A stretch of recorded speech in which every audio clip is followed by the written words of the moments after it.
हाँ जी बेटा, 12th class, welcome again भाई बहनों भी। तो यार हम मॉडर्न फिजिक्स कर रहे हैं, उसमें हमने एक part dual nature of matter and radiation close कर दिया था, लेकिन यार उसी से रिलेटेड एक टॉपिक है एक्सरेज, वो आज हम टेकअप करेंगे।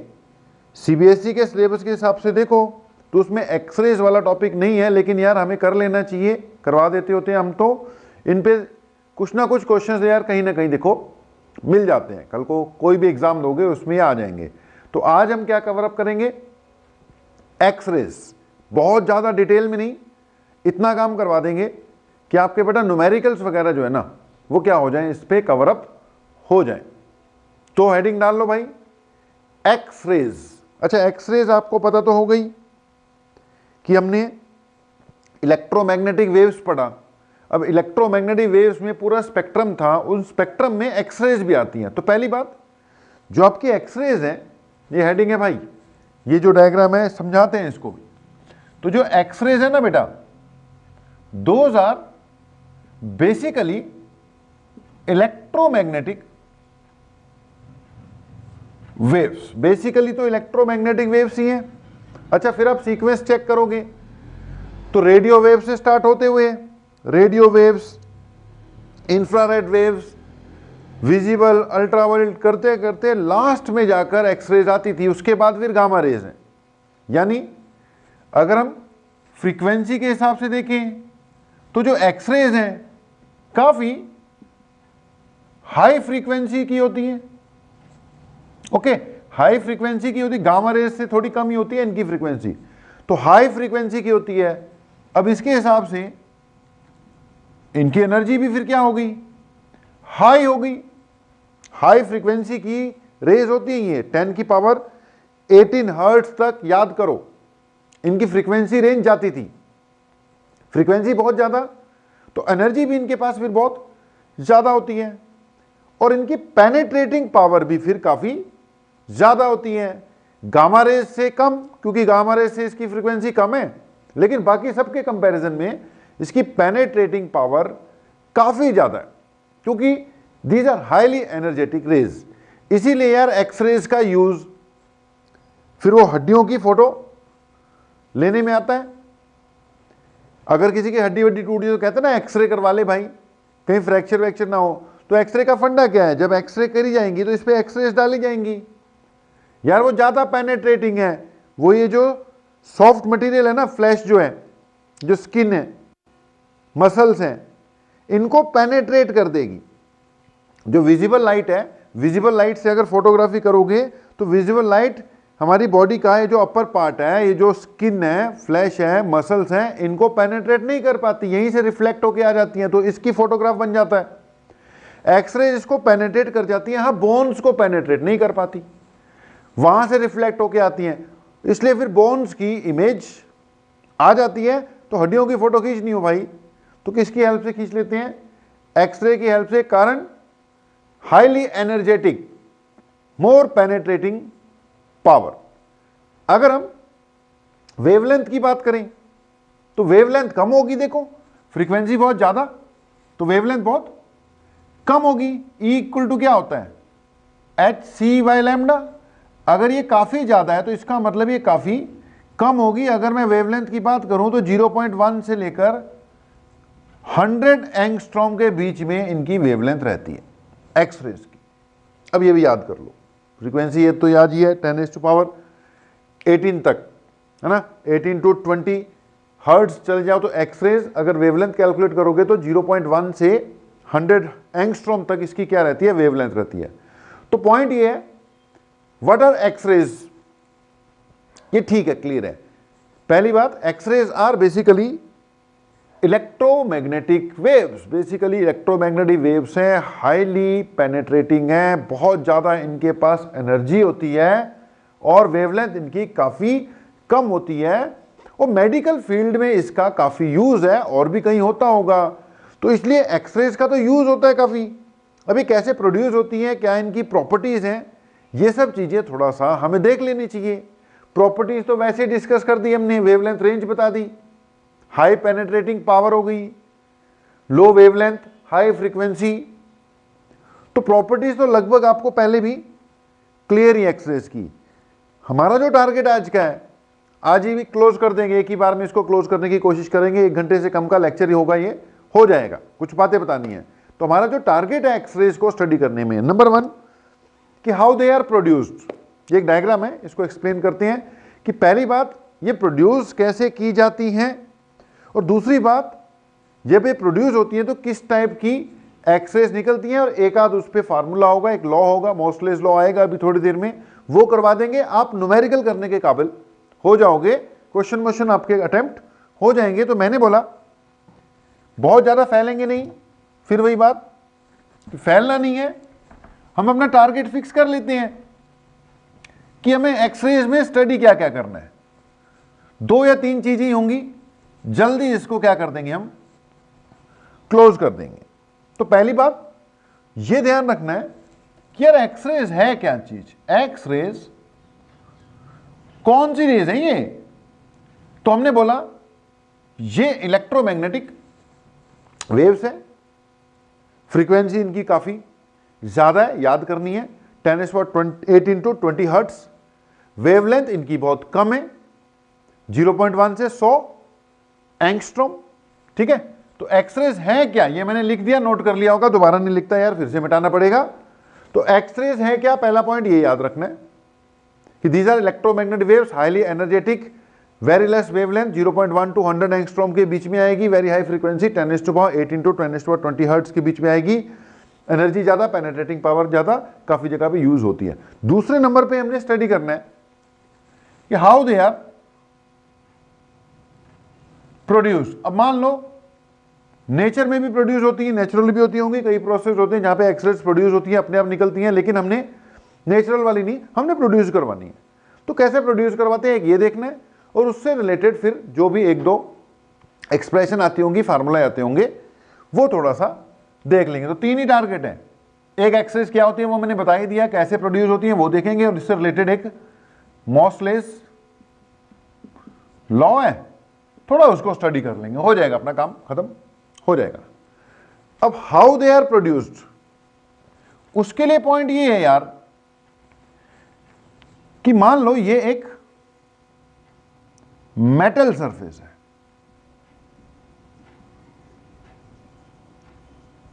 कौन सा सरफेस, मेटल का सरफेस है। जैसे फोटो इलेक्ट्रिक इफेक्ट नहीं होता था, फोटो इलेक्ट्रिक इफेक्ट में क्या करते थे हम फोटॉन्स देते थे और इलेक्ट्रॉन्स प्रोड्यूस होते थे। यार फिर वही बात, उल्टा सोचा किसी ने, कहता यार फोटोन डालने से इलेक्ट्रॉन प्रोड्यूस होते हैं, तो इलेक्ट्रॉन्स डालते हैं मेटल पर, देखते हैं को फोटोन वोटोन प्रोड्यूस होते हैं कि नहीं। तो भाई मेरे फोटोन प्रोड्यूस हुए। अब वो जो फोटोन्स प्रोड्यूस हुए वो एक्सरेज वाली रेंज में जा रहे हैं, और उन्हीं को क्या बोला हमने, एक्सरेज बोला। तो समझ लो एक्सरे प्रोडक्शन का फंडा सिंपल है, फोटो इलेक्ट्रिक इफेक्ट का उल्टा। फोटो इलेक्ट्रिक इफेक्ट में क्या आता था, फोटोन स्ट्राइक करते थे मेटल सरफेस पे, और इलेक्ट्रॉन्स क्या होते थे, इजेक्ट होते थे। यहां क्या है, इलेक्ट्रॉन्स आके मेटल सरफेस पे स्ट्राइक करेंगे और फोटॉन्स इजेक्ट होंगे। वो जो फोटॉन्स होंगे वो एक्सरेज की कैटेगरी में जाएंगे, क्योंकि वेवलेंथ उनकी उनके हिसाब से होगी। तो सिंपल सी कहानी, हमें एक मेटल सरफेस लेना है, हमें एक इलेक्ट्रॉन की बीम प्रोड्यूस करने वाला सोर्स लेना है। ये हाईली एनर्जेटिक इलेक्ट्रॉन्स इस मेटल सरफेस पे स्ट्राइक करेंगे, और यहां से ये प्रैक्टिकल है भाई, फोटॉन्स प्रोड्यूस होंगे, यानी कि इलेक्ट्रोमैग्नेटिक रेडिएशन प्रोड्यूस होगी। ये किसका बेसिक फंडा है, एक्सरेज प्रोड्यूस करने का बेसिक फंडा ये है। अब इसमें जो तुम्हारा मेटल सरफेस है उसकी कुछ खास प्रॉपर्टीज हैं, उसका जेड क्या होना चाहिए, हाई होना चाहिए। हाई जेड वाले मेटल ही लगेंगे, लो जेड वाले नहीं लगेंगे। जेड मतलब एटॉमिक नंबर बड़े वाले, हैवी वाले, एटॉमिक नंबर जिनका क्या हो, ज्यादा हो। तो हाई जेड होना चाहिए, हैवी मेटल्स लगते हैं एक्सरे प्रोड्यूस करने के लिए। और ये जो इलेक्ट्रॉन बीम है ये भी कैसी होनी चाहिए, हाईली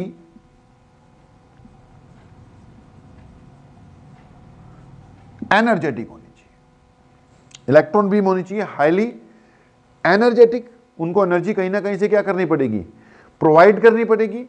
मेटल जो होना चाहिए वो कैसा होना चाहिए, हाई जेड, मतलब एटॉमिक नंबर उसका ज्यादा होना चाहिए। क्यों ज्यादा होना चाहिए वो ज्यादा डिटेल में घुसेंगे, बताएंगे, अभी उतना घुस ही नहीं है, हम बार बार हैं।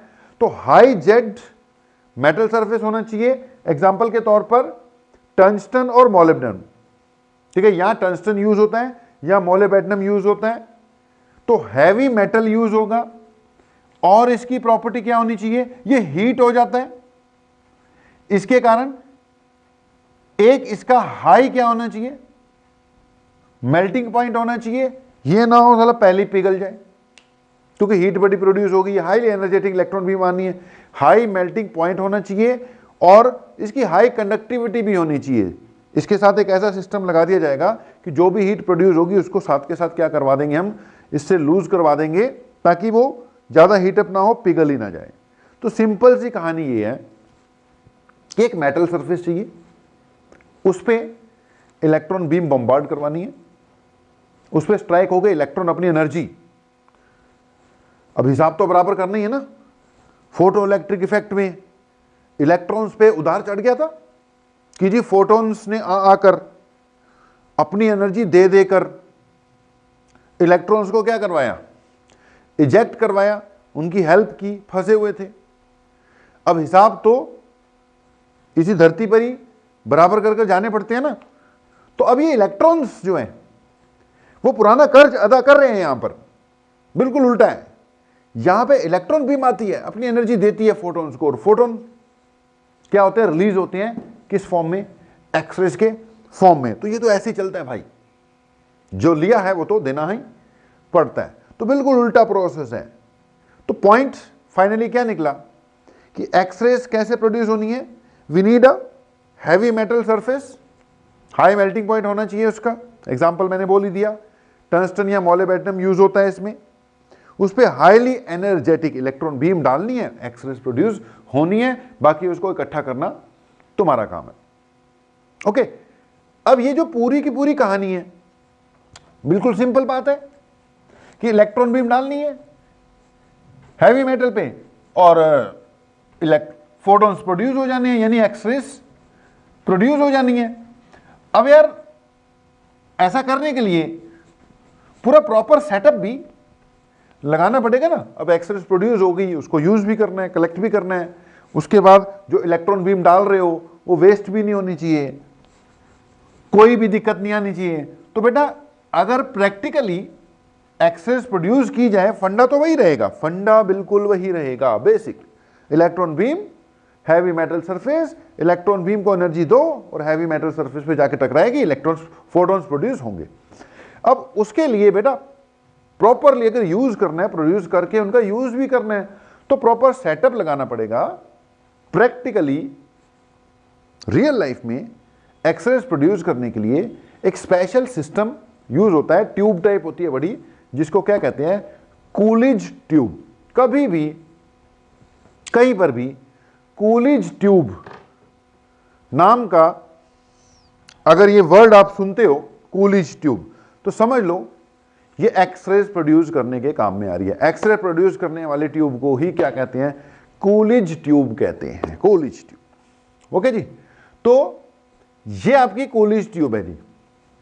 ये जो है ना, ये यहां से लेके यहां तक, ये आउटर बाउंड्री जो है, ये पूरा का पूरा क्या है, लेड चैम्बर है, लेड चैम्बर। एक्सरेज जो है हाईली एनर्जेटिक होती है, इलेक्ट्रॉन्स के पास भी बहुत एनर्जी है।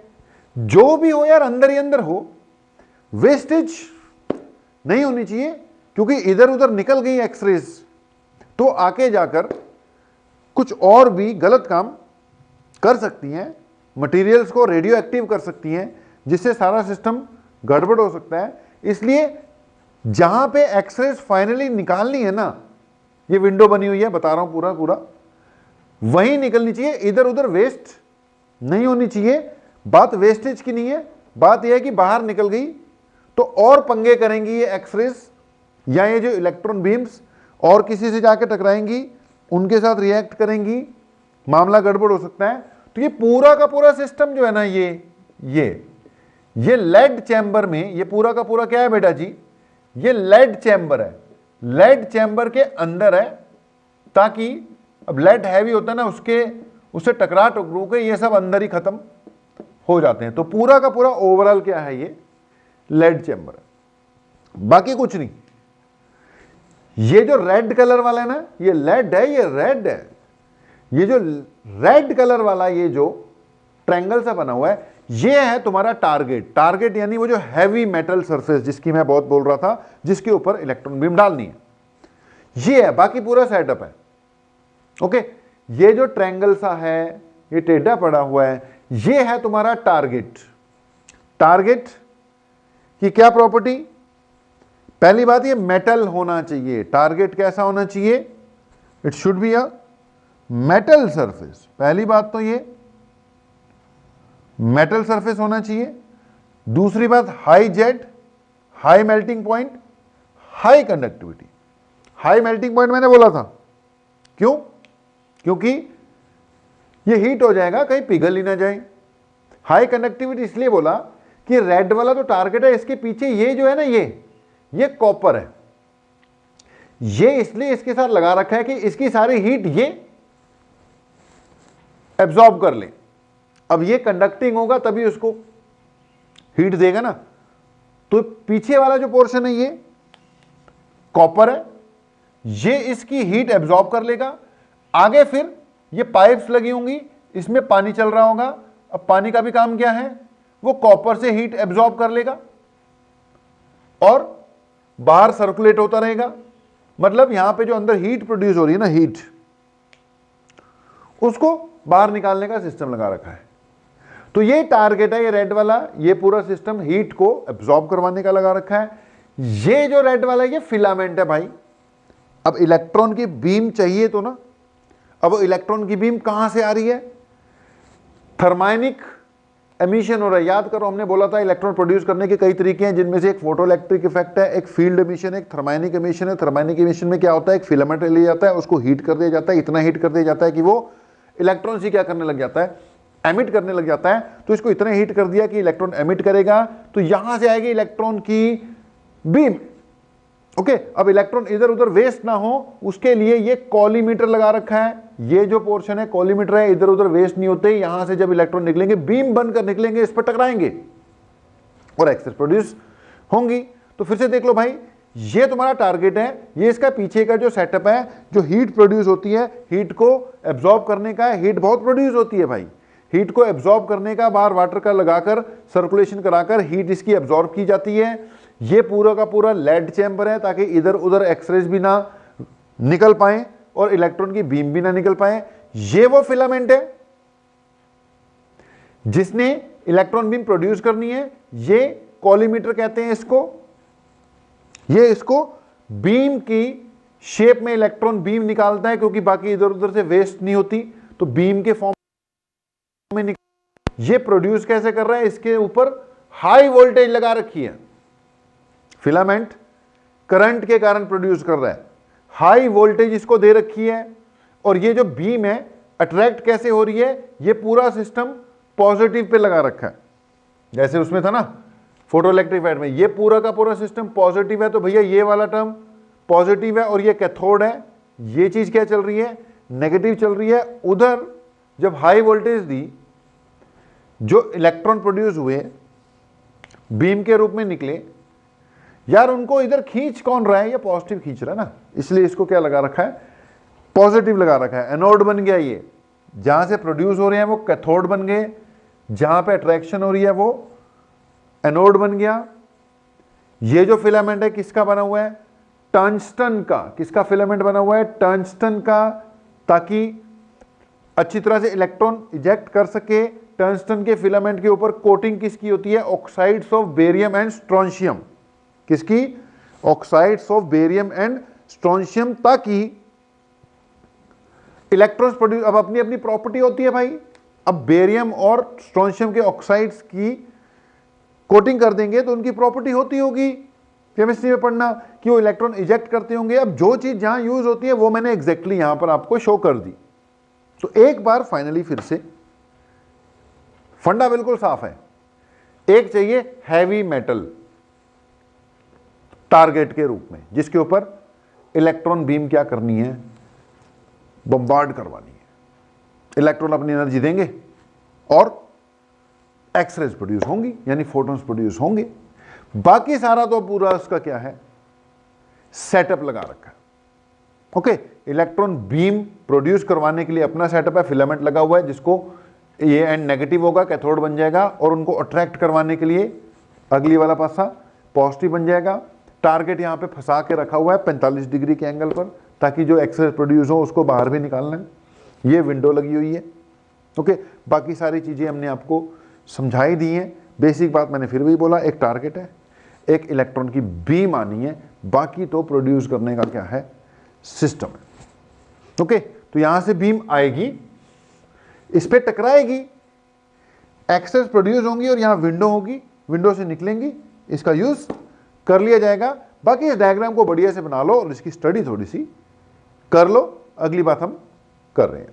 अब यार अगली बात कि एक्सेस प्रोड्यूस हो गई, अब जब वो प्रोड्यूस होंगी उनकी क्या वेवलेंथ होगी, क्या उनकी फार्मूला बनेगा, अब उसको भी डिस्कस करते हैं। अब पॉइंट समझना, जो एक्सरेज प्रोड्यूस होती है ना यार, उसको हम दो कैटेगरी में बांटेंगे। ये हो गया, डायग्राम हो गया। अब अगली बात पे है कि जब एक्सरेज प्रोड्यूस होती हैं उसको दो कैटेगरी में डालेंगे। दो तरह की एक्सरेज प्रोड्यूस होती हैं, एक जिसको कहते हैं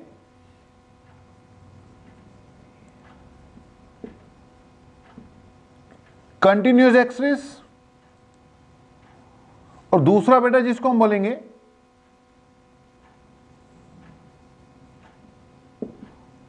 कैरेक्टरिस्टिक एक्सरेज। अब ये जरूरी बात है, पहले किसकी बात करते हैं, कंटिन्यूअस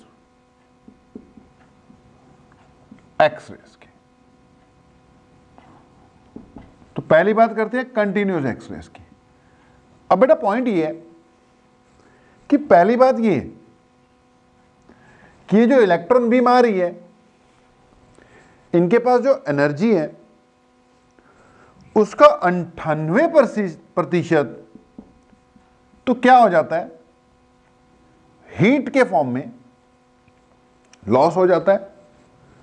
यार जारी बात है, 2% जो एनर्जी है ना इलेक्ट्रॉन्स की, वो किस में कन्वर्ट होती है, एक्स रेज में होती है। 98% तो हीट के फॉर्म में क्या हो जानी है, लूज हो जानी है। ओके, तभी हमने हीट इकट्ठी करने का पूरा इंतजाम भी किया हुआ था। ओके, दूसरी बात, ये जो इलेक्ट्रॉन थे, इनको जो एनर्जी है वो कैसे प्रोवाइड की गई है, by applying high potential 10 to 80 kilo volt का क्या लगाया है, पोटेंशियल, तब उनको एनर्जी मिली। तो हमने इलेक्ट्रॉन को एनर्जी प्रोवाइड करने के लिए क्या लगाया, हाई पोटेंशियल। अच्छा, जब पोटेंशियल लगाएंगे तो इनको जो एनर्जी मिलेगी जो हमने दी इलेक्ट्रॉन्स को, वो कितनी मिली, that will be Q into V. याद करो, पोटेंशियल लगाने से जो एनर्जी आती है वो Q इंटू वी होती है। नोट कर लेना भाई सब कुछ। अब इलेक्ट्रॉन पे चार्ज तो होता है E, जो आपने वोल्टेज अप्लाई किया वो V, तो कितनी एनर्जी, इनके पास जो एनर्जी होती है मैक्सिमम, वो कितनी है, E इंटू वी। जब वो चले थे, V वोल्टेज है, हमने बोला बड़ी हाई वोल्टेज देनी पड़ेगी, 80 किलो वोल्ट तक भी देनी पड़ जाती है। तो अब इलेक्ट्रॉन की जो बीम आ रही है उनको एनर्जी कहां से मिली, हाई पोटेंशियल से। मैक्सिमम एनर्जी कितनी मिली, E इंटू वी वोल्टेज जो हमने प्रोवाइड की, E उनके पास क्या है, चार्ज जो था। तो ये एनर्जी है इलेक्ट्रॉन के पास, काफी हाई एनर्जी हमने भेज दी है। अब जब ये टकराते हैं इससे, इलेक्ट्रॉन हाई मेटल सरफेस से टकराएंगे, उसके अंदर घुसेंगे यार, उसके अंदर घुसेंगे, उसके एटम्स के अंदर घुस जाएंगे इलेक्ट्रॉन्स। ये नहीं है कि बस बार बार से माथा मार कर आ जाएंगे, घुस जाएंगे उसके अंदर, एटम वेटम के अंदर भी घुसने की कोशिश करेंगे।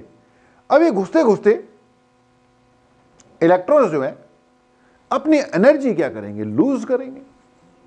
अब एक फंडा था इलेक्ट्रोमैग्नेटिक वेव्स में, तुमने पढ़ा, उससे पहले सबसे पहले हमने इलेक्ट्रोस्टैटिक्स में भी पढ़ाया कि जब भी कोई चार्ज पार्टिकल या डी एक्सेलरेट होता है तो इलेक्ट्रोमैग्नेटिक वेव्स की उत्पत्ति होती है, यानी कि इलेक्ट्रोमैग्नेटिक वेव्स प्रोड्यूस होती हैं। अब यहां पर भी क्या हो रहा है कि जब इलेक्ट्रॉन बीम आती है, उनके पास एनर्जी थी, पोटेंशियल से थी, जब ये मारते हैं टक्कर उसके साथ,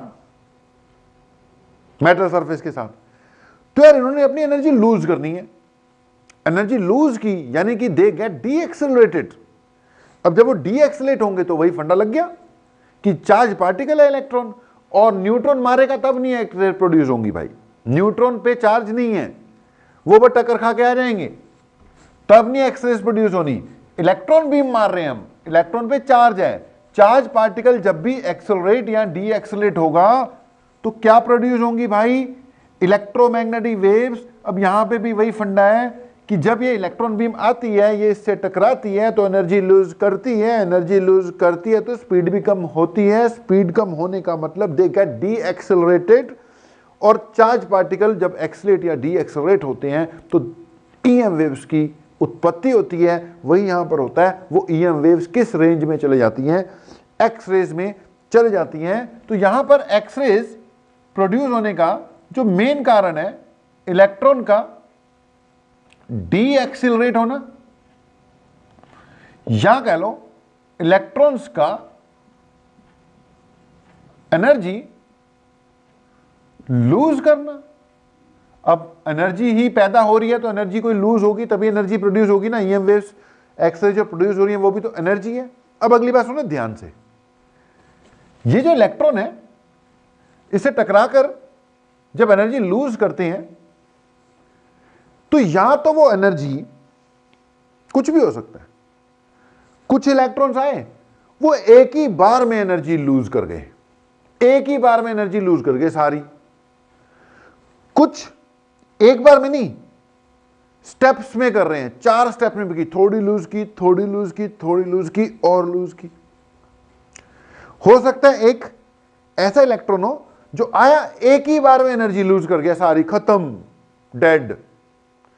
एक आया एक बार में नहीं, वो पहले कुछ एनर्जी लूज करता है, फिर थोड़ी और करता है, फिर थोड़ी और करता है, स्टेप्स में करता है। अब जो तो यार एक ही बार में एनर्जी लूज कर गया तो उसकी एनर्जी तो सारी गई ना। अब उस स्थिति में जो करस्पॉन्डिंग एक्सरेज प्रोड्यूस होंगी वो मैक्सिमम एनर्जी की हो जाएंगी। एक इलेक्ट्रॉन है उसने कुछ एनर्जी लूज की, अब एनर्जी लूज करेगा तो एक्सरेज तो उसके करस्पॉन्डिंग प्रोड्यूस होंगी, वो कम एनर्जी की होंगी। एक इलेक्ट्रॉन है जो 4 स्टेप में कर रहा है, यानी वो 4 तरह की एक्सरेज प्रोड्यूस करेगा, पहले लूज की, थोड़ी एक्सरेज प्रोड्यूस हुई, फिर लूज करेगा, फिर प्रोड्यूस होंगी, फिर लूज करेगा, फिर प्रोड्यूस होंगी। तो कहने का मतलब ये है कि जो एक्सरेज प्रोड्यूस होती है ना उनकी एनर्जी या कह लो उनकी जो वेवलेंथ है वो फिक्स ना है। अगर तो एक इलेक्ट्रॉन है, कुछ इलेक्ट्रॉन ऐसे वहां पे हजारों करोड़ों की तादाद में इलेक्ट्रॉन्स आ रहे हैं, कुछ एक ही बार में लूज कर देते हैं, तो मैक्सिमम एनर्जी वाले जो फोटॉन्स पैदा होंगे एक्सरेज के, तो एक्सरेज की जो मैक्सिमम एनर्जी होगी ई मैक्सिमम एक्सरेज की वो कितनी आ जाएगी, ई इंटू वी आ जाएगी, वी जो हमने वोल्टेज लगा रखी है। और जो इनकी मिनिमम एनर्जी होगी वो यार टेंड्स टू 0 होगी, 0 टेंड्स टू 0, मतलब हो सकता है 4 नहीं 400 स्टेप में एनर्जी लूज की है, थोड़ी थोड़ी थोड़ी थोड़ी थोड़ी। तो पॉइंट समझो, मैं बस ये कहना चाहता हूं जो एक्सरेज प्रोड्यूस हो रही हैं उनकी एनर्जी जीरो से लेकर एक मैक्सिमम वैल्यू तक जा सकती है। मैक्सिमम वैल्यू कितनी है? ये, इससे ज्यादा तो एनर्जी वाले प्रोड्यूस हो ही नहीं ना सकती, क्योंकि मैक्सिमम हद हो जाएगी तो इलेक्ट्रॉन एक ही बार में अपनी एनर्जी लूज कर देंगे, और जो मैक्सिमम एनर्जी की एक्सरेज आएंगी वो क्या होंगी? ईवी एनर्जी वाली होंगी। तो मैंने बोला कौन सी पढ़ रहे हैं हम? कंटिन्यूस, मैंने हेडिंग डाली थी, एक होती है कैरेक्टरिस्टिक एक्सरेज, दूसरी होती है कंटिन्यूस एक्सरेज। फिलहाल क्या स्टडी कर रहे हो?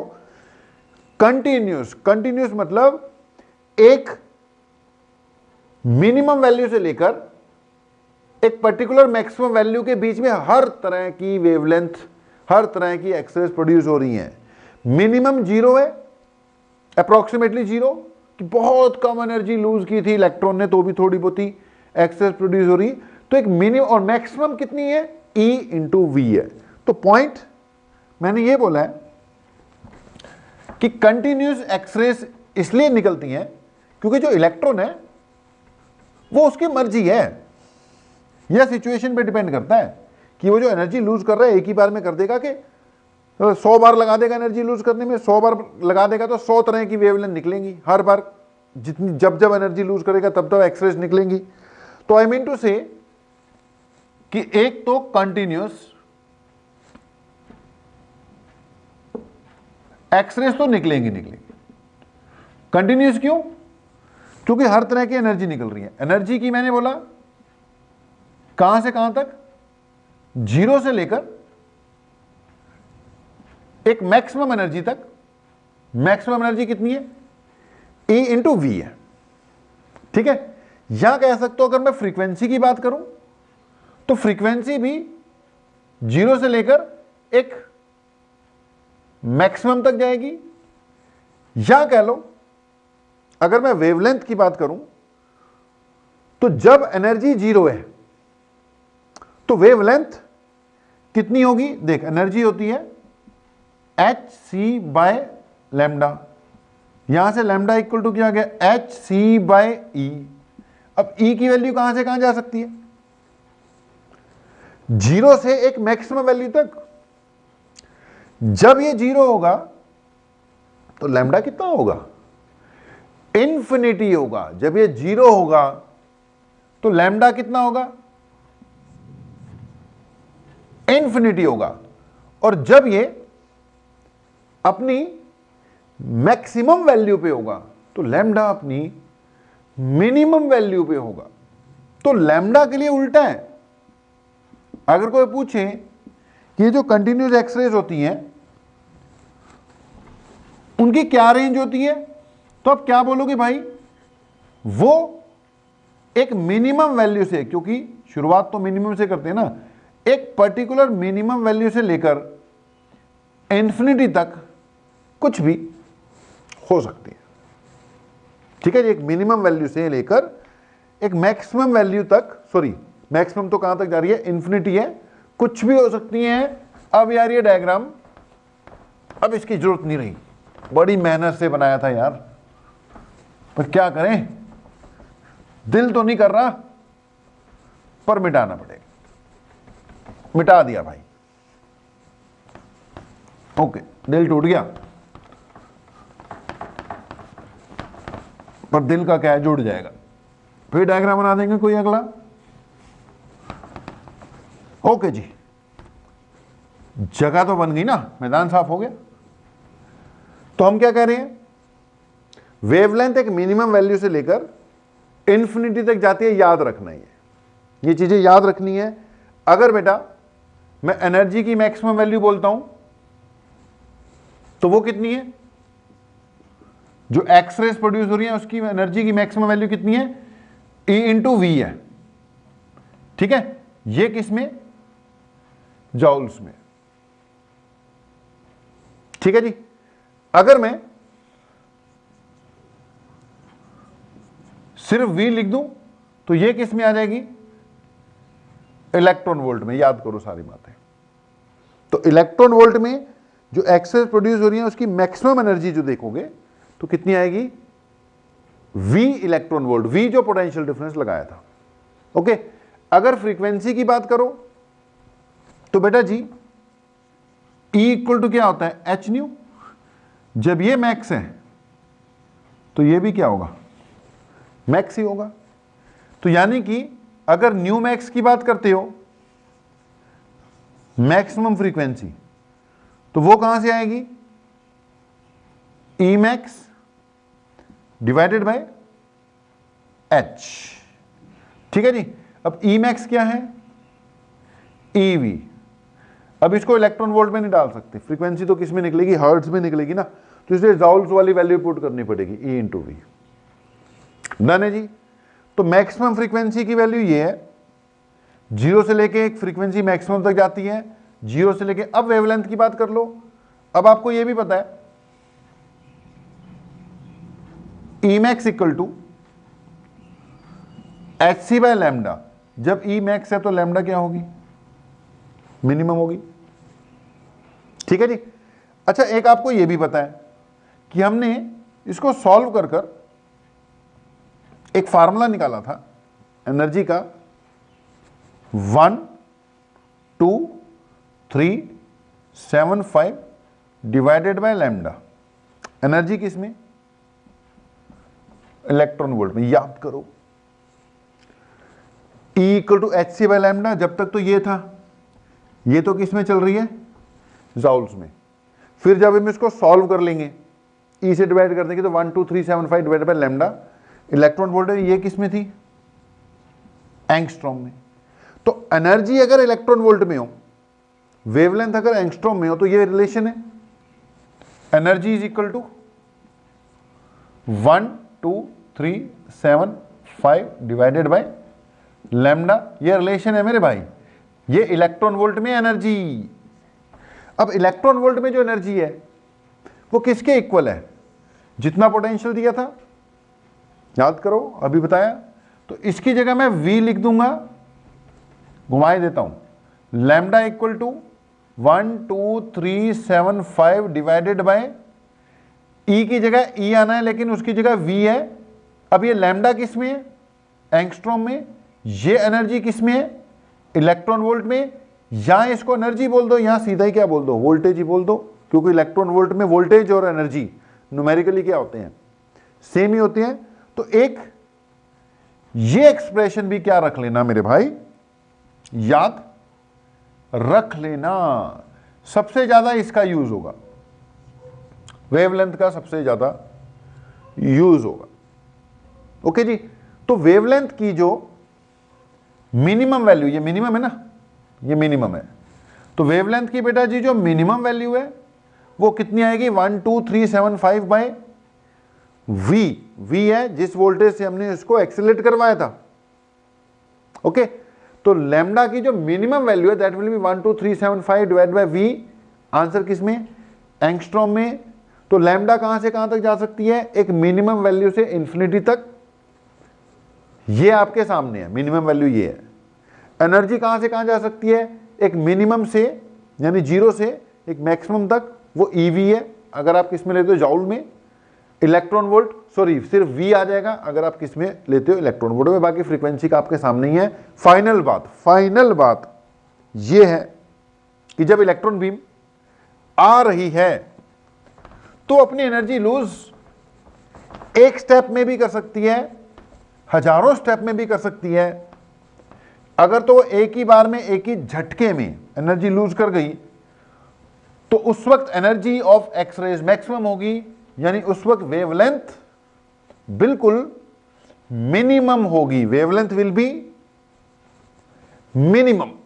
ओके, और वो जो वेवलेंथ मिनिमम कितनी होगी, 12375 डिवाइडेड बाय V। आंसर किस में, एंगस्ट्रॉम में। ओके, तो फाइनल बात ये, यही सबसे ज्यादा चलेगा। कभी कोई पूछ ले कि एक्सरेज कितनी तरह की वेवलेंथ की निकलती है, तो बोल देना भैया एक मिनिमम वैल्यू से लेकर इंफिनिटी तक हर तरह की वेवलेंथ निकलती है। इनको हम कहते हैं कंटिन्यूस एक्सरेज। कैसी एक्सरेज, कंटिन्यूस एक्सरेज। और ये जो वैल्यू होती है लैम्डा मिनिमम की, इट विल बी 12375 नीचे V से लेकर इंफिनिटी तक। और ये किस में, एंगस्ट्रॉम में आएगा रिजल्ट। ये किस में आएगा? एंगस्ट्रॉम में ये रिजल्ट आएगा जी। ये यार अपनी कंटिन्यूस एक्सरेज का ग्राफ है। कई बार ये ग्राफ ही आ जाते होते हैं यार एग्जाम में कि अगर ग्राफ किस किस के बीच में बनाऊं यार मैं, वेवलेंथ ऑफ एक्सरेज जो एमिट हो रही है और इंटेंसिटी के बीच में, तो यार ये कंटिन्यूस ग्राफ बनेगा। कैसा ग्राफ होता है ये? Continuous graph. कंटिन्यूस मतलब हर तरह की वेवलेंथ आएगी यार, एक मिनिमम वैल्यू से लेकर, देख एक मिनिमम वैल्यू से लेकर, ये लैम्डा मिनिमम है, से इंफिनिटी तक हर तरह की वेवलेंथ एमिट होगी, ठीक है नहीं। लेकिन हर बार मिनिमम वाली बहुत कम, मैक्सिमम वाली भी बहुत कम, एवरेज सी वेवलेंथ वाली ज्यादा आती होती है। इसलिए अगर मान लो मैंने वो जो वोल्टेज थी 30 किलो वोल्ट रखी थी, अब 30 किलो वोल्ट पर मैंने बोला ना 80 किलो वोल्ट तक जा सकता है ये, 30 किलो वोल्ट पे ये ग्राफ बनेगा। ये ग्राफ कह रहा है हर तरह की वेवलेंथ है, एक मिनिमम वैल्यू से लेकर इंफिनिटी तक। लेकिन जो सबसे ज्यादा वेवलेंथ है वो एक पर्टिकुलर वेवलेंथ की है। सबसे ज्यादा इंटेंसिटी किसकी है? एक पर्टिकुलर की, ये वाली की। इस ग्राफ के लिए देखो, जो कि मिनिमम भी नहीं है, मैक्सिमम भी नहीं है, मतलब एक एवरेज सी वेवलेंथ वाली एक्सेस ज्यादा आती है, मिनिमम वाली भी आती है, इंफिनिटी तक भी पहुंचती हैं, लेकिन एक एवरेज सी वेवलेंथ वाली ज्यादा आती है। ये 3 ग्राफ है, 3 मत देखो, पहले एक देखो, पहले एक ही देखो, ठीक है। अगर आप वोल्टेज चेंज कर देते हो तो जाहिर सी बात है, देख मैंने 30 से 20 कर दी ना, वोल्टेज कम कर दी तो ये जो लैम्डा मिनिमम है बढ़ जाएगी ना। ये लैम्डा मिनिमम है ना भाई, यहां से लेके यहां तक इन्फिनिटी जाती है, ये लैम्डा मिनिमम है ना। अगर वोल्टेज कम कर दूंगा तो लैम्डा मिनिमम बढ़ जाएगी, वोल्टेज ज्यादा कर दूंगा तो लैम्डा मिनिमम घट जाए। इनवर्स प्रोपोर्शनलिटी है मेरे भाई, वोल्टेज मैंने कम कर दी तो लैम्डा मिनिमम की वैल्यू इंक्रीज हो जाएगी। इसलिए ग्राफ उधर शिफ्ट हो गया, देख 20 वोल्ट वाला उधर शिफ्ट हो गया, 20 किलो वोल्ट वाला ये उस तरफ शिफ्ट हो गया। बाकी वही है, एक लैम्डा मिनिमम होगी और इंफिनिटी तक जाएगी, लेकिन एक एवरेज सी वैल्यू ज्यादा है। और कम करूंगा ये और उधर की ओर शिफ्ट कर जाए, ठीक है जी। तो एक तो ये बात कि ऐसे ऐसे कर कर एक्सरेज होती हैं। ये कौन से वाले डिस्कस करते हैं हम? कंटिन्यूस एक्सरेज, मतलब एक मिनिमम वैल्यू से लेके एक मैक्सिमम वैल्यू तक हर तरह की आ सकती हैं कंटिन्यूस एक्सरेज। इसमें मैंने ये भी बोल दिया कि कई बार क्वेश्चन आ जाता है वोल्टेज कम करने से ग्राफ किस तरफ शिफ्ट होगा, आपको पता होना चाहिए। वोल्टेज कम कर देने से ग्राफ की जो लैम्डा मिनिमम है वो हाई वैल्यू की ओर शिफ्ट होती है। अब अगली बात सुनना, अगली बात है कंटिन्यूस के बाद जिसको हम कहते हैं कैरेक्टरिस्टिक एक्सरेज, ठीक है।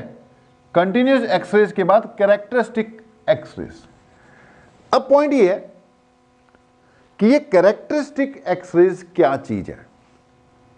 कंटिन्यूस तो ठीक है, इलेक्ट्रॉन जो है अपनी एनर्जी लूज कर रहे थे जिसके कारण एक्सरे प्रोड्यूस होनी है, वो फंडा इलेक्ट्रोस्टैटिक्स वाला हो गई।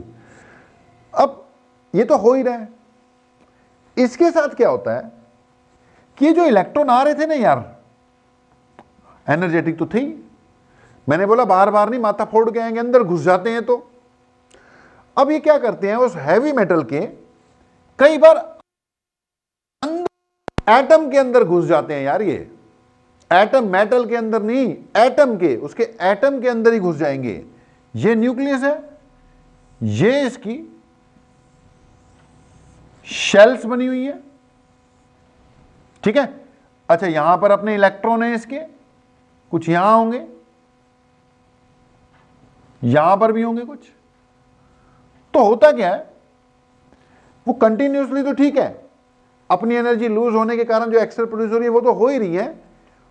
ये जो इलेक्ट्रॉन है ना, ये अंदर घुस जाएंगे एटम के, और कई बार ये अंदर घुसकर भाई को भाई मिल जाता है। अब मिल जाएगा, ये भी इलेक्ट्रॉन है, ये भी क्या है, इलेक्ट्रॉन है। तो भाई को भाई मिल जाता है। भाई फर्ज भूलकर उनका काम एनर्जी लूज करके फोटॉन्स को प्रोड्यूस करवाना था, तो यहां पर इनको भाई को भाई मिल जाता है। साला फर्ज भूल जाते हैं, अपनी एनर्जी इनको दे देते हैं, मारते टक्कर कहते ले भाई तू निकल, तो ये अपनी एनर्जी इसको दे देते हैं। इलेक्ट्रॉन को इलेक्ट्रॉन मिल जाता है यार, अंदर जाके इलेक्ट्रॉन से भी टक्कर मार लेते हैं, अपनी एनर्जी लूज कर देते हैं, इस इलेक्ट्रॉन को रिलीज कर देते हैं कि जा भाई तू जा, ये निकल जाता है। अच्छा, जब ये निकलेगा तो यहां पर वैकेंसी क्रिएट हो जाती है। जब वैकेंसी क्रिएट हो जाती है तो ये जो ऊपर गिद्ध की तरह आंख लगाकर बैठे हुए हैं इस नीचे वाली जगह पे, पता ही है तुम्हें, केमिस्ट्री में पढ़ा होगा कि यार जो भी हायर शेल में हायर एनर्जी स्टेट वाला इलेक्ट्रॉन है वो तो नीचे ऐसे ऐसे नीचे ही देखता रहता है कि साला कब जगह खाली हो, कब मैं नीचे जाऊं, क्योंकि उसकी टेंडेंसी एनर्जी लूज करना। तो ये गिद्ध की तरह आंख लगाकर बैठे हुए हैं, नीचे देख रहे हैं, कभी तो जगह खाली होगी, कभी तो जगह खाली होगी। ओ भाई ऐसा ही हुआ है, जगह जैसी खाली होती है ये ऊपर वाले इलेक्ट्रॉन अपनी एनर्जी लूज करके ले भैया आ गए, एनर्जी लूज करके नीचे आ जाते हैं। और मेरे भाई ये जो एनर्जी लूज होती है ये फिर से फोटॉन्स के फॉर्म में होती है और फिर से एक्सरेज के फॉर्म में होती है। अब ये वाली जो एक्सरे निकली ना, इसको कहते हैं कैरेक्टरिस्टिक एक्सरेज। कौन सी वाली भाई? Characteristic X rays. क्यों कैरेक्टरिस्टिक? अब ये कितनी वेवलेंथ की निकलेगी, ये जिस मेटल का ये एटम है ना जिसके अंदर घुसे थे ये इलेक्ट्रॉन, ये उसके कैरेक्टर पे डिपेंड करती है। That's why these are termed as characteristic X rays. अगर ये टंगस्टन है तो इसकी कैरेक्टरिस्टिक एक्सरेज एक पर्टिकुलर वेवलेंथ की होंगी। भाई वेवलेंथ नोट करने से पता लग जाता है कि यह टंगस्टन ही था। अगर मोलिब्डेनम है तो उसका पता लग जाएगा। तो ये कहते हैं, इनको कहते हैं कैरेक्टरिस्टिक एक्सरेज। अच्छा, ये निकलेगा, ये खाली हो जाएगी, फिर ऊपर वाला यहां आ जाएगा, फिर एक्सरेज निकलेंगी, तो ये भी प्रोसेस चल पड़ेगा। तो ओवरऑल होता क्या है कि वो जो अपनी कूलिज ट्यूब थी उसमें हमने इलेक्ट्रॉन बीम मारी टारगेट पर, तो जब बीम टारगेट पे मार रहे हैं तो दुनिया भर की एक्सरेज तो निकल ही रही हैं, जीरो से लेकर, सॉरी एक मिनिमम वैल्यू से लेकर इंफिनिटी वैल्यू, वो तो निकल ही रही हैं, उसमें कोई शक नहीं है कि जीरो से लेकर एक मैक्सिमम वैल्यू तक, मिनिमम से लेकर सॉरी मैक्सिमम वैल्यू तक, लैम्डा मिनिमम से लेकर हर तरह की कंटिन्यूसली एक्सरेज निकल ही रही है यार, उसमें कोई शक नहीं है। इस तरफ इंटेंसिटी, इस तरफ वेवलेंथ, तो निकल ही रही है भाई। लेकिन इनके बीच बीच में ना कुछ स्पेशल टाइप ऑफ एक्सरेज भी निकलनी शुरू हो जाती हैं, जिसका कारण दूसरा था, इलेक्ट्रॉन का एनर्जी लूज करना नहीं, इलेक्ट्रॉन का अंदर जाकर एक अपने भाई को बाहर निकाल देना, इलेक्ट्रॉन को बाहर निकाल देना, और फिर ऊपर वाले गिद्धों का यानी इलेक्ट्रॉन्स का नीचे एनर्जी लूज करना और फिर से एक्सरेज का प्रोड्यूस होना। ये जो अंदर वाली बात है, ये जो एक्सरेज प्रोड्यूस हो रही हैं, इनको कहते हैं कैरेक्टरिस्टिक एक्सरेज। क्यों कहते हैं मैंने बता दिया। तो ये जो आपका ग्राफ था ये वाला, ये तो है ही कंटिन्यूस वाला, बीच बीच में इसमें स्पेशल पीक्स दिखाई देती हैं, इनको हम कहते हैं फिर, ये जो पीक्स है ना बीच बीच में दिखाई देती हैं, ये किसके कारण है? ये कैरेक्टरिस्टिक एक्सरेज के कारण है। These are due to characteristic X rays. अब ये भी कई टाइप की होती हैं, के सीरीज अलग बनता है, एल सीरीज अलग बनता है, अब उसमें नहीं घुसेंगे, सिर्फ आपको एक कंटिन्यूस और कैरेक्टरिस्टिक के बारे में बताना था। तो वैसे ये भी के सीरीज एल सीरीज अलग अलग भी होते हैं, उसके बारे में नहीं बता रहे। के सीरीज मतलब अगर ऊपर वाले जो इलेक्ट्रॉन है के पे आके गिर रहे हैं और जो रेज निकल रही हैं वो के सीरीज वाली हो गई। अगर ऊपर वाले इलेक्ट्रॉन एल पे आकर गिर रहे हैं, क्योंकि जब ये यहां आया था तो के पे गिरा, जब ये खाली हो गया तो यहां से आएगा ना एल शेल पे, तो उसमें हम ज्यादा अभी खैर नहीं जा रहे हैं, इतना पता होना चाहिए, दो तरह की एक्सरेज, एक कंटिन्यूस और एक कैरेक्टरिस्टिक। ओवरऑल ये ग्राफ है पूरा कैरेक्टरिस्टिक के लिए, कंटिन्यूस के लिए, बीच बीच में ये जो पीक्स हैं किसके लिए होती हैं, कंटिन्यूस के लिए, ये जो पूरा ग्राफ है वो कंटिन्यूस के लिए, बीच बीच में जो पीक्स होती हैं वो कैरेक्टरिस्टिक एक्सरेज के लिए होती है। यहां से पता लग जाता है कि कौन सा मेटल सरफेस। ओके जी, तो इसमें इतना ही है, दोनों टाइप की एक्सरेज हमने आपको बता दी। अब एक चीज छोटी सी रहेगी, मोसलेस लॉ, अब वो भी चलते चलते सुनी जाओ यार। हाँ जी बेटा यार, तो अब एक छोटी सी बात और रहेगी, मोसलेस लॉ, उसके बिना यार एक्सरेज फिर आपका अधूरा रह जाएगा। तो यार मोसले ने क्या किया, अलग अलग तरह के मेटल सरफेस लिए, वो हमने डायग्राम नहीं बनाया था जिसमें टारगेट था, तो उसने अलग अलग तरह के मेटल सरफेस लिए और उन सब के लिए जैसे जैसे कितनी भी टाइप की एक्सरेज हो, जो हमने स्पेक्ट्रम नहीं बनाया था कंटिन्यूस वाला, बीच में ही कैरेक्टरिस्टिक भी थी, तो सबके लिए स्टडी किया। और वो स्टडी करके क्या ऑब्जर्व करता है कि जो हाईएस्ट फ्रीक्वेंसी है ना, हाईएस्ट फ्रीक्वेंसी या मिनिमम वेवलेंथ जो ऑब्टेन की थी, वो जो है डायरेक्टली प्रोपोर्शनल टू क्या है, जेड स्क्वायर है। ये देखो, उसने तो वैसे ओवरऑल ये एक्सप्रेशन दी, बता रहे हैं, इस फार्मूले को याद रखना काम आएगा, न्यूमेरिकल्स आ सकते हैं इस पे। कोई मुद्दे की बात ये रखनी है कि यार अलग अलग मेटल सरफेस के लिए जब उसने स्पेक्ट्रम स्टडी किए तो क्या स्टडी करता है कि जो एमिटेड लाइंस हैं, एमिटेड लाइंस मतलब जो एमिटेड एक्सरेज हैं, उनकी जो फ्रीक्वेंसी है वो डायरेक्टली प्रोपोर्शनल टू क्या आ रही है, जेड स्क्वायर। जैसे जैसे जेड बढ़ा है ना, अलग अलग जेड के लिए उसने स्टडी किया, तो कह रहा है हाई जेड वालों की जो मैक्सिमम वाली फ्रीक्वेंसी वो क्या आ रही थी, हाई आ रही थी। ओके, ये इसने ग्राफ बनाया, तो ओवरऑल ये है कि ग्राफ तो उसने यही बनाया, root nu versus Z. Okay, इसमें कई पंगे हैं, इस फिगर के इस एक्सप्रेशन के हिसाब से चलेगा, लेकिन मुद्दे की बात ये है, फाइनल बात आप ये कह सकते हो रफली कि जो न्यू है it is directly proportional to Z square. एक ये फ्रीक्वेंसी और जेड वर्सेस कभी भी ग्राफ मिले तो उसमें समझ लेना जैसे जैसे जेड बढ़ेगा वैसे वैसे न्यू भी बढ़ेगी, डायरेक्ट प्रोपोर्शनलिटी ही है। न्यू क्या है, frequency of the emitted photons. ठीक है जी, तो एक ये भी रिलेशन दी उसने, root nu equal to A into Z minus B. ये याद रख लेना, ए तो यहां पर क्या है यार, ए को वैसे हम यहां पर प्रोपोर्शनैलिटी कांस्टेंट कहते हैं, और बी यहां पर क्या है, it is the screening constant. अब इनकी वैल्यू मौके के हिसाब से फिर दी होती है बेटा। ओके, मौके के हिसाब से इनकी वैल्यू आपको प्रोवाइड की होगी। फिलहाल आपने इससे काम चलाना है, कई बार न्यूमेरिकल आ जाता है यार, ये भी पता होना चाहिए, वो जो लैम्डा मिनिमम बताया वो भी पता होना चाहिए, एनर्जी कहां से आती है सारी पता होनी चाहिए, कैरेक्टरिस्टिक एक्सेट्रा एक्सेट्रा। तो जितना हो सकता था 1 घंटे के लेक्चर में हमने क्लोज करना था, वो हमने करने की कोशिश की, क्योंकि पॉइंट फिर वही आता है, फैलना नहीं होता। इतने से अपना काम खैर चल जाएगा, बाकी कभी मौका मिलेगा तो और डिटेल में मोसले लॉ समझाएंगे, स्क्रीनिंग कांस्टेंट क्या होता है वो भी समझाएंगे। तो हमने टाइमिंग के हिसाब से पॉइंट्स को अरेंज किया हुआ था, और होपफुली जितने टाइम में हम करना चाहते थे उतने टाइम में हो ही गया होगा, अपना 1 घंटा ही हुआ होगा, उतनी देर में कवर अप हमने कर दिया। तो यार ये वैसे सीबीएसई सिलेबस में नहीं है, लेकिन मैंने बोला इससे कर लेना, कॉम्पिटिटिव एग्जाम में इसमें से कुछ ना कुछ आएगा। बाकी इससे रिलेटेड क्वेश्चंस आपको मॉडर्न फिजिक्स की जो असाइनमेंट मिली हुई है उसमें मिलते ही रहेंगे, तो कर लेना। अब हमने dual nature of matter and radiation वाला पार्ट, बीच में एक्सरेज भी बिल्कुल क्लोज कर दिया हुआ है।